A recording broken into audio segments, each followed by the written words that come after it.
दोस्तों, ईरान और अमेरिका के बीच तनाव अब लगता है कि युद्ध में बदलने के बाद ही खत्म होगा, क्योंकि एक तरफ ट्रंप अपनी धमकियों से ईरान को धमकाने की कोशिश कर रहे हैं, या यूं कहें कि खुद डरे हुए हैं, तो वहीं दूसरी तरफ ईरान अब हर हमले के लिए खुद को और मजबूत कर रहा है।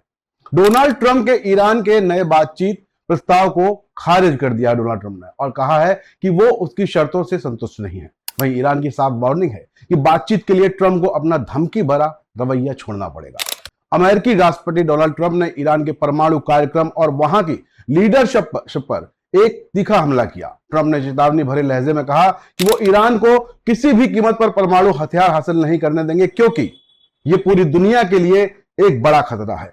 ट्रंप ने कड़े लहजे में कहा कि ईरान को परमाणु हथियार नहीं दिए जा सकते, क्योंकि वो इसका इस्तेमाल सबसे पहले इजराइल पर करेंगे, फिर मिडिल ईस्ट पर और यूरोप पर, और अगला नंबर हमारा होगा। हम ऐसे पागलों के हाथ में परमाणु हथियार नहीं दे सकते।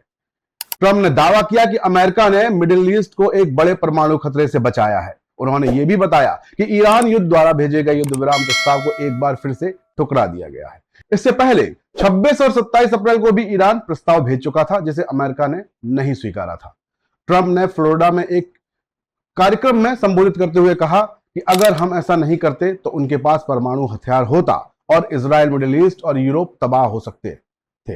अब ऐसे में कोई नहीं कह सकता कि ट्रंप ईरान के साथ किसी भी तरीके की बातचीत करने के लिए राजी हैं। हालांकि मोदी ट्रंप को सब जानते हैं कि हर पल अपने बदलने वाले बयानों से वो दुनिया को चौंकाते रहते हैं।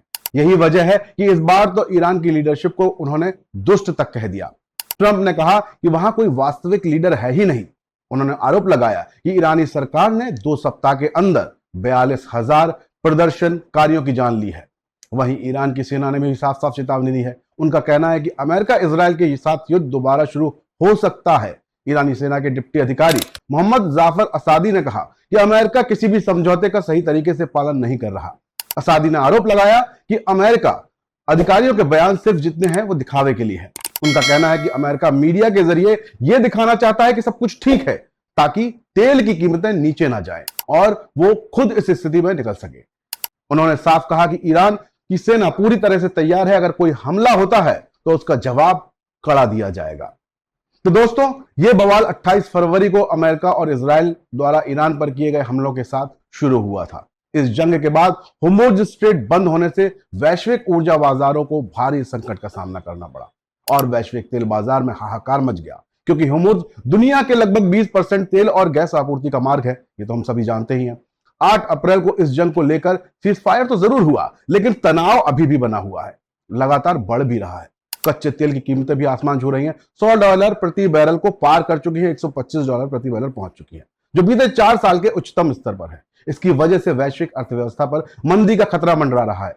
वहीं ईरान में 64 दिनों से इंटरनेट बैन है। इंटरनेट पर नजर रखने वाली संस्था नेट ब्लॉक्स के मुताबिक देश में लगभग पूरी तरह से अंतरराष्ट्रीय नेटवर्क से कट गया है। ये पाबंदियां जनवरी की शुरुआत में सरकार विरोधी प्रदर्शनों के बाद लगाई गई थी और फरवरी के अंत में और कड़ी कर दी गई। इंटरनेट बंद होने से देश में कामकाज के कारोबार पर बुरा असर पड़ा है और लोगों को काफी परेशान होना पड़ रहा है। अब ईरान के नए प्रस्ताव की खबर के बाद कीमतों में थोड़ी गिरावट जरूर आई। ईरान पर आर्थिक सुरक्षा संबंधी दबाव बढ़ गए हैं। अमेरिकी नौसेना ईरान के तेल निर्यात पर रोक लगा रही है और वॉशिंगटन ने शुक्रवार को शिपिंग कंटेनर भेजने वालों को चेतावनी दी है कि यदि अगर वो होर्मुज में ईरान को टोल शुल्क का भुगतान किया गया तो उन पर प्रतिबंध लगाएंगे और आगे ये बवाल बड़ा हो सकता है, तो ऐसा ना किया जाए। बाकी युद्ध कहां होगा, या रुकेगा, या सीजफायर के बाद कब दोनों देश एक बार फिर से एक टेबल पर आएंगे, इसकी नजर पूरी दुनिया पर है। अपडेट के लिए बने रहिए हमारे साथ। जय हिंद, जय भारत।